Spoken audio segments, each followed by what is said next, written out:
O Senhor tem uma mensagem importante para nós sobre cura, porque a igreja de Deus é uma igreja que traz a presença do Espírito Santo, traz nessa igreja cura. Eu não tenho medo de falar sobre cura na nossa igreja, porque a nossa igreja não comercializa a cura. Nossa igreja não acredita que beber um copo d'água com oração faz a diferença, porque o poder de Deus não está num copo de água, não está num óleo, o poder de Deus não está mesmo na imposição de mãos, mas nós cremos numa igreja que tem a verdadeira cura. Eu mesmo sou fruto desse ministério dessa igreja, e enquanto a igreja andar na presença do Senhor, comprometida com o Espírito Santo, ela terá o poder de Deus para efetuar cura. Certa vez, Tomás de Aquino, o grande teólogo católico, estava andando com o Papa da sua época, no Vaticano, nas dependências da igreja, e o Papa lhe dizia: veja como a igreja desenvolveu-se tanto, como a igreja é poderosa, como a igreja conquistou nações, novas terras, veja as catedrais, os templos, a beleza, a riqueza que o Senhor concedeu à igreja. E Tomás Aquino, ouvindo aquelas declarações, as afirmações do Papa, se virou ao Papa e disse: Vossa Santidade tem toda a razão. A nossa igreja é a igreja dona do mundo. As riquezas, as catedrais, os murais, as lindas pinturas, as lindas riquezas, as nações conquistadas. Só que hoje nós não podemos mais chegar às portas das catedrais e dos templos e olhar para os mendigos e os paralíticos e dizer como Pedro e João: não tenho prata e não tenho ouro, em nome de Jesus, levanta e anda. Será que nós podemos hoje chegar perto dos necessitados, dos que não podem andar como você, os que não podem enxergar, os que não podem ouvir, e dizer a eles: eu não tenho prata, não tenho ouro, não tenho hospitais, nem escolas, não tenho centros, não tenho universidades, mas o que eu tenho eu te dou, em nome de Jesus, passe a ver. Não quer dizer que nós não precisamos ter tudo isso. Também não quer dizer que a existência de uma universidade, a existência de igrejas, a existência de hospitais, a existência de um centro de vida saudável, a existência de escolas, a existência de indústrias de alimentos, também é um milagre de Deus. Também é uma evidência de que o Senhor abençoa este povo.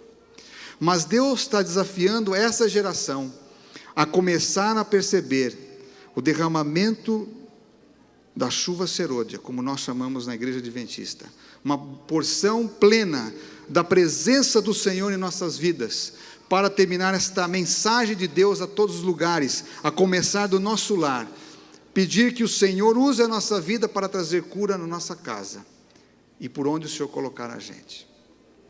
Portanto, queria convidar vocês a meditar comigo em Isaías 61, onde tem uma profecia chamada o Ano da Graça do Senhor. Eu peço então que nesse momento a gente, ao abrir a Bíblia, possamos orar ao Senhor. Querido Deus, quero te agradecer pelo privilégio de estar nesta igreja, pelo privilégio, Senhor, de estar aqui com homens experientes, homens que deram muitos e muitos anos no teu serviço, Senhor. Estamos também com crianças que cantaram tão lindo, adolescentes que louvaram o teu nome, jovens e adultos que vão agora juntos conosco abrir a palavra para te ouvir, Senhor. Venha ser o nosso professor, venha, Senhor, falar as nossas necessidades, venha nos imbuir de poder, de um desejo profundo de servir, de sair da nossa vida cômoda para fazer a diferença na vida de quem precisa. Que a tua bênção, Senhor, esteja com todos, em nome de Jesus, amém. Isaías 61 é um capítulo muito lindo, de um profeta que fez um trabalho belíssimo no seu tempo. Isaías viveu cerca de 600 a 700 antes de Cristo, considerado um dos maiores profetas de Deus. O seu próprio livro é como se fosse uma miniatura da Bíblia. 39 primeiros capítulos fala desse concerto com Israel, os últimos 27 capítulos fala dessa evidência de que um dia o Senhor se tornaria o Messias sofredor. Isaías nos lembra de que o mundo não foi deixado a sós, que existe esperança, que o povo de Deus pode se alegrar que o Messias virá. E no capítulo 61, as palavras do Senhor dizem assim: o Espírito do Senhor está sobre mim, porque o Senhor me ungiu para pregar as boas novas aos pobres, enviou-me para restaurar os corações contritos, e a proclamar liberdade aos cativos, e dar liberdade de prisão aos presos, e a pregoar o ano aceitável do Senhor, pois é o dia da vingança do nosso Deus, a consolar todos os tristes, e a ordenar acerca dos tristes de Sião, que se lhe dê ornamento por cinza, óleo de alegria por tristeza, veste de louvor por espírito angustiado. E eles se chamarão árvores de justiça, plantação do Senhor, para que lhe seja glorificado. Que capítulo belíssimo, onde o Senhor traz esperança. E Jesus, um dia de sábado, escolheu a sua cidade de crescimento, Nazaré, para anunciar essas boas novas. Jesus sabia que era uma cidade difícil de educar filhos, porque aqueles jovens, muitas vezes crescendo numa cidade que tinha muita tradição ímpia, mesmo sendo chamada uma cidade do povo de Israel, mas os costumes daquela cidade talvez não eram bons costumes para educar seus filhos. Mas Jesus, na sua encarnação, escolhe na sua semelhança a nós, não nascer num palácio, nem crescer nos melhores ambientes, mas escolheu a própria cidade de Nazaré para ser ali o lugar de seu crescimento. E Jesus, num dia de sábado, conforme o livro de Lucas, no capítulo 4, versículos 18 e 19, Jesus escolhe, ao ser convidado para ler a palavra de Deus num sábado e dar a sua explicação, como nós chamamos de um sermão, de uma mensagem de esperança.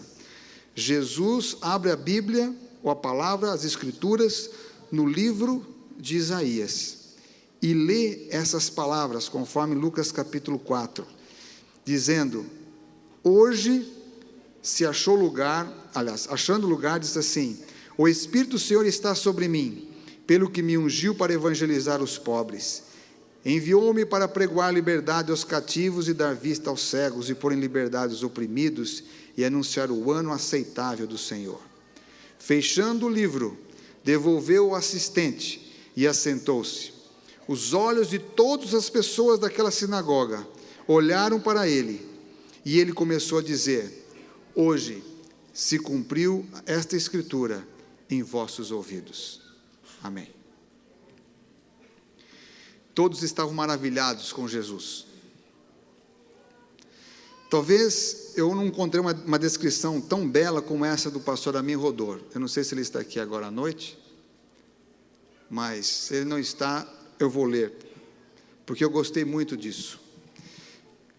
Jesus é Deus encarnado, o Messias, o pão da vida. Ele é a porta, a ressurreição e a vida.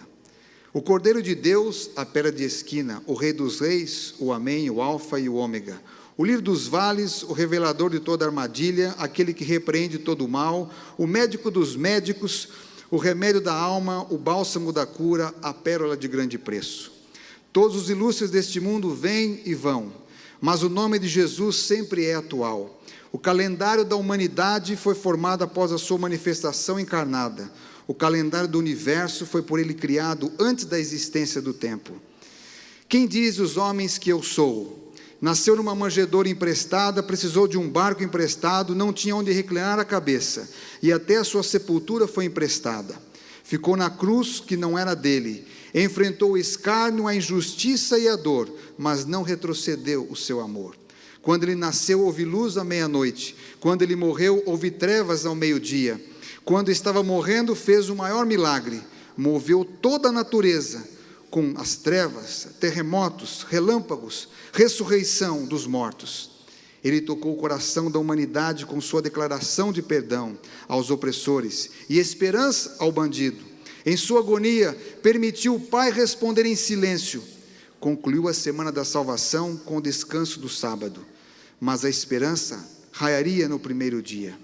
Sim, ele cumpriu sua missão em 3 anos e meio. Ele é o perfeito sacrifício, foi o Cordeiro perfeito. Assim como houve 3 anos e meio de seca nos tempos de Elias pela apostasia do seu povo, houve 3 anos e meio de vida em seu ministério para tirar a humanidade do pecado. Nunca o encontramos apressado, nem afobado. Viveu com postura, controlou as circunstâncias, sempre ouvindo as pessoas, sempre vivendo com paz. Ele veio para edificar pessoas, poderiam ser os cegos, os leprosos, as mulheres, as crianças, ou todo e qualquer que se sentisse marginalizados. Que método ele usou para cumprir sua missão? Não usou marketing, ficou na contramão da história e dos nossos métodos. Sua atitude sempre fez a diferença. Foi politicamente incorreto, não tinha lobismos, nem jogo de cintura, não organizou partido político, não criou exércitos, nem impôs suas ideias. Simplesmente viveu o que Deus gostaria que vivesse. Viveu em paz consigo, promoveu a paz com a humanidade. O que nós dizemos sobre Jesus? Amém. Jesus não é mais agora um servo sofredor. Por isso que a mensagem adventista é de agora um rei que vem. Os nossos olhos não devem permanecer somente na cruz, mas devemos olhar para o céu, para a nuvem que logo trará o nosso Senhor. Amém? Por isso que nós podemos nos alegrar com as promessas de Cristo. Por isso que Ele trouxe de melhor a primeira coisa que nós podemos escrever aí. Ele veio para evangelizar os necessitados, todo aquele que se sente carente de Deus, todo aquele que precisa de ajuda. Você precisa de ajuda, o Senhor veio para trazer boas novas para você, evangelizar os pobres. Segundo, Ele veio para apregoar liberdade aos cativos. Quantos de nós estamos sendo escravos de um hábito, de um vício, de um tipo de comida maléfica para nós, de pensamentos negativos, de situações erradas? Jesus veio para trazer liberdade aos cativos. Ele mesmo disse em João capítulo 8, que se o Filho vos libertar, verdadeiramente sereis o quê? Livres. Não existe perfeita libertação se não passar por Jesus. Ele veio também, a terceira coisa, dar vista aos cegos. Como nós precisamos enxergar, como nós precisamos de um olhar espiritual para a vida. Muitos de nós estamos como aquele homem cego que Jesus tocou os seus olhos e Jesus perguntou para ele: o que você vê? Eu vejo os homens como árvores. Muitas vezes, quando nós passamos rapidamente por um estudo bíblico, gostamos de ir na igreja, gostamos dos cânticos e gostamos das amizades, podemos estar parcialmente curados. Vemos as pessoas como árvores. E diz aí essa história que Jesus tocou novamente os olhos daquele cego e ele passou a ver claramente. Talvez a maior razão de nós continuarmos vindo à casa de Deus, que o batismo nos ajuda a ver a Jesus, é um novo nascimento, mas a continuidade com Cristo, nossa unidade com Jesus, a nossa vida de santificação é para nós vermos com nitidez, com clareza. Todos nós precisamos dos 2 tanques da Bíblia, do Siloé e do Betesda, da casa de misericórdia e da visão plena de Siloé. Todos nós precisamos deixar que o Senhor use o seu colírio dado à igreja de Laodiceia para a gente ver o evangelho do jeito certo, não ficar apenas em tradições. E tem muitos de nós que só preocupamos com tradições, não dá tempo de enumerar todas elas e não vale a pena, mas se ajoelha diante do Senhor e diz: Senhor, toque novamente os meus olhos. Eu preciso não ver as pessoas como árvores, como objetos, como pessoas que passam pela minha vida. Eu preciso de alguma forma ver como o Senhor vê. Jesus também veio pôr em liberdade os oprimidos, pessoas que sofrem pelas opressões de Satanás.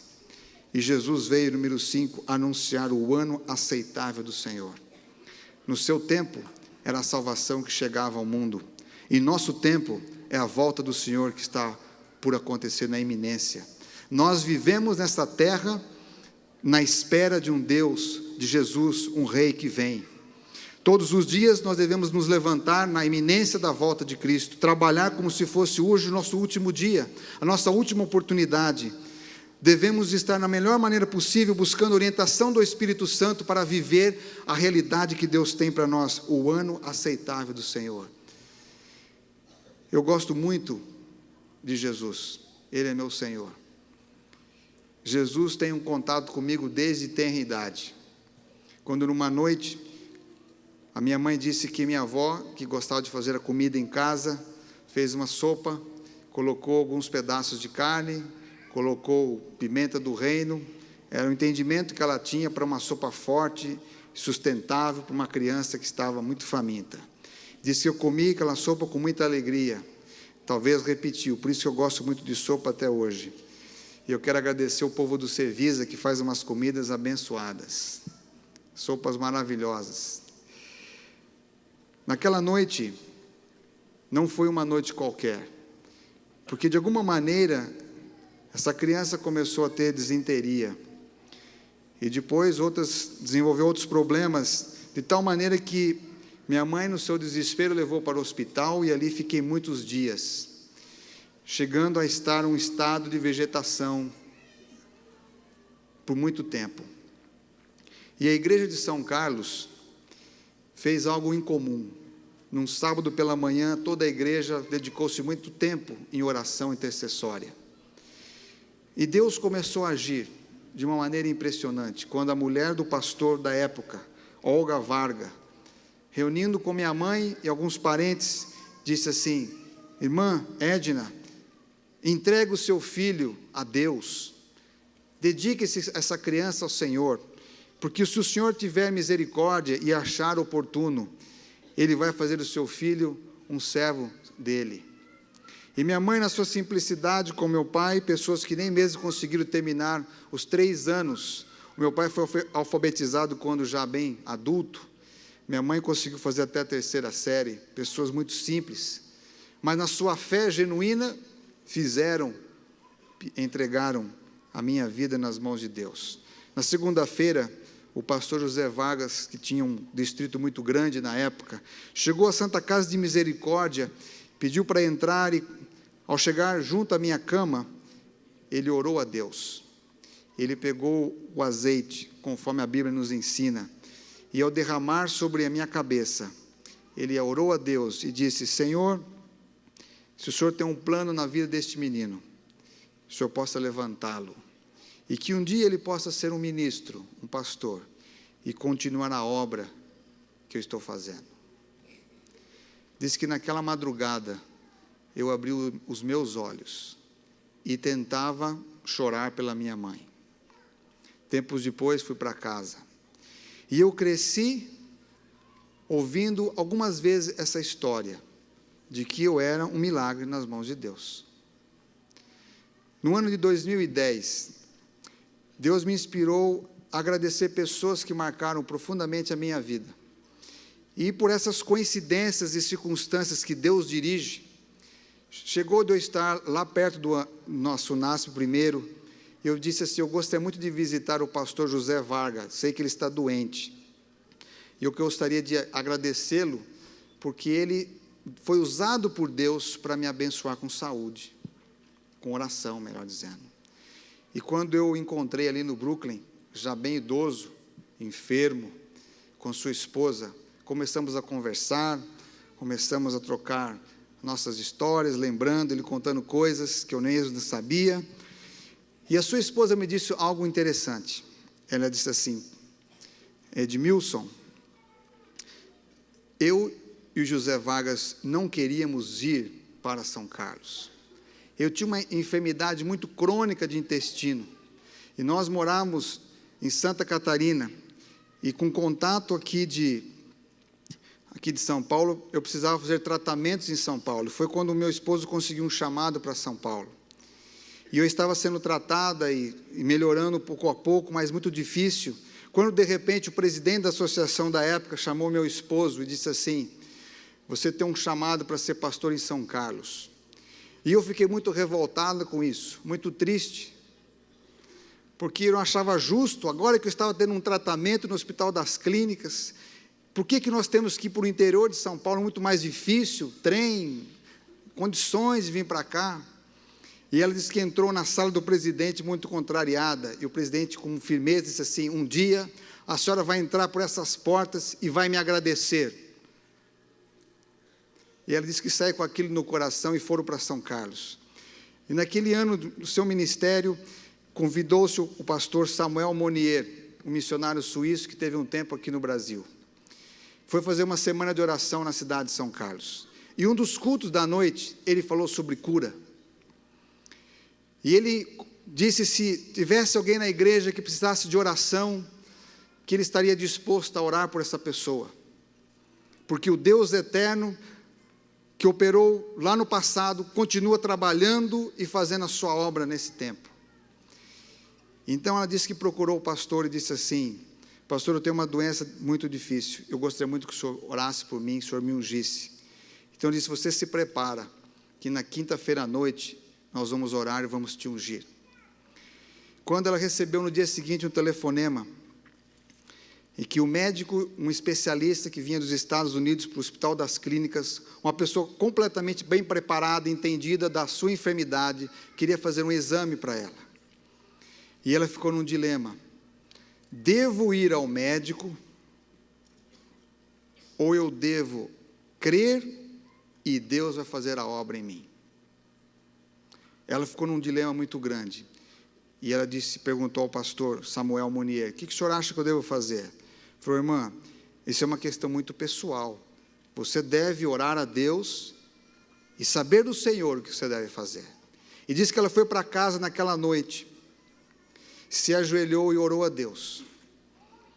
Quando voltou no dia seguinte, no culto, eles oraram na sala pastoral, ungiram ela em nome do Senhor, e ela foi para casa. E naquela noite, ela começou a sentir muitas dores. Mas ela disse assim: Senhor, eu escolho o Senhor como meu médico. Se o Senhor não me curar, não há médico no mundo que poderá fazer essa obra, porque o Senhor sabe exatamente como fazer a minha vida voltar a ter saúde. Depois dessa dor muito grande, ela foi ao banheiro. E quando voltou, ela estava bem. Foi depois para fazer uma avaliação, e ela disse assim para mim: eu estava completamente curada. Tempos depois, você ficou doente, e eu tive coragem de dizer para sua mãe e entregar você para Jesus. Jesus não perdeu o poder. Entendam bem, eu não estou dizendo que nós não precisamos de médicos, nem de hospitais, nem de centros de saúde. Nós precisamos de tudo isso. Deus precisa que nós tenhamos fé. Deus precisa que nós nos entreguemos a Ele. Sabe, quando eu comecei a estudar esse assunto na Bíblia, eu percebi que é maravilhoso demais, que nós não precisamos ser cristãos apáticos e medrosos diante dos grandes problemas da vida. Algumas enfermidades Deus vai curar hoje, sim. Outras Ele diz para nós esperarmos até o dia da sua volta, quando 1 Coríntios 15 se completará e se cumprirá em plenitude. Mas Deus, sempre quando nós vamos a Ele, o Senhor traz cura para nós. Deus não abandona nenhum de vocês.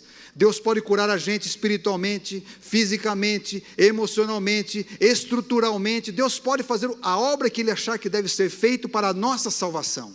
E nós não devemos temer de ir a Deus com confiança, não com presunção, não com coração dividido, mas com coração aberto para o Senhor ministrar para nós. Eu digo isso a vocês, porque no final do livro de Marcos, Jesus disse assim, bem claro, nessas palavras aos discípulos, versos 15 em diante: ide por todo o mundo e pregai o evangelho a toda criatura.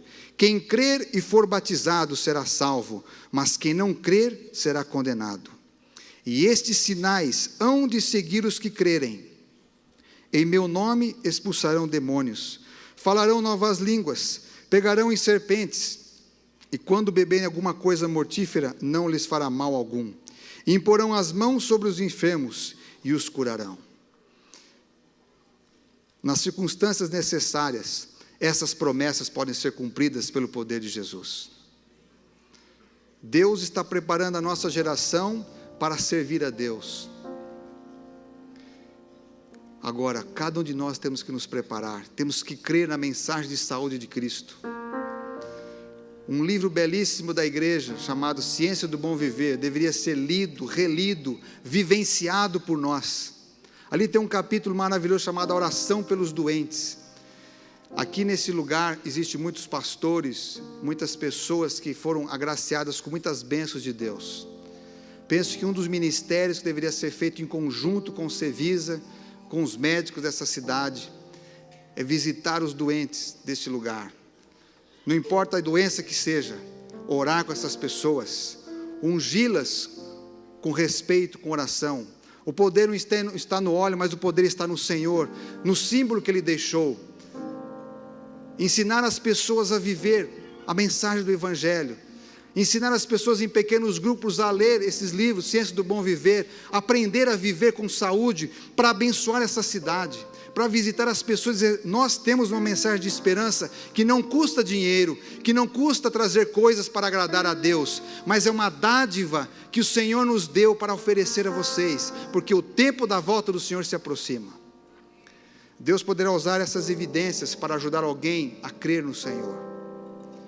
E Deus quer contar conosco para a gente orar uns pelos outros.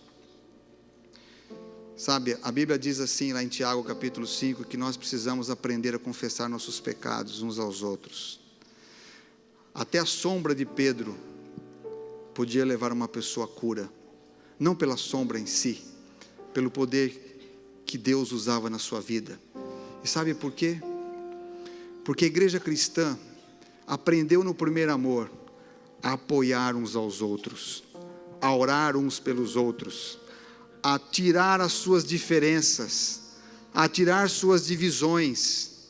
Aqueles discípulos, seguidores de Jesus, eles respeitavam os líderes, davam suporte aos líderes, seguravam os seus braços como Moisés foi segurado por Arão e Hur.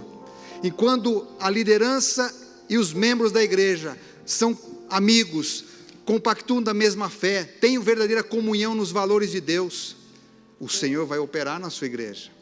O Senhor vai dar autoridade às pessoas de agir fazendo o bem.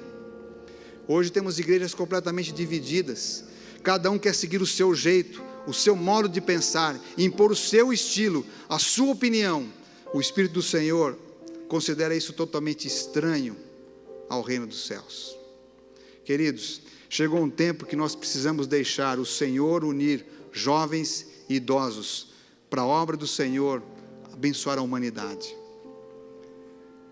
Eu tenho certeza que Deus quer operar muitos milagres no seu povo hoje, e para nós abençoarmos as pessoas onde a gente mora. Esse lugar ser conhecido como um lugar onde as pessoas andam com Jesus, fazendo o bem, apregoando liberdade, abrindo os olhos das pessoas, dando oportunidades para que elas venham a Jesus.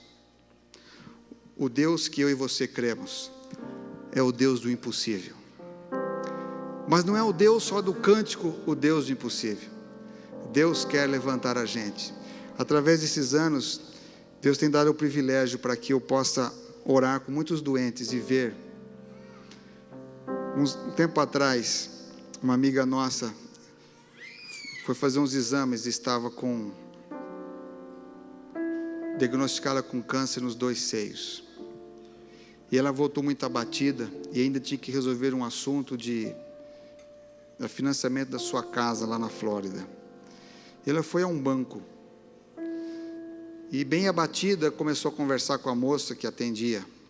E a moça percebeu que ela estava bem triste e disse assim: eu posso te ajudar em alguma coisa? Vejo que você não está muito bem. Ele disse: realmente, eu estou voltando ao médico e eu estou com câncer nos 2 seios. E aquela moça disse assim: olha, eu conheço um Deus que pode te abençoar, Jesus Cristo.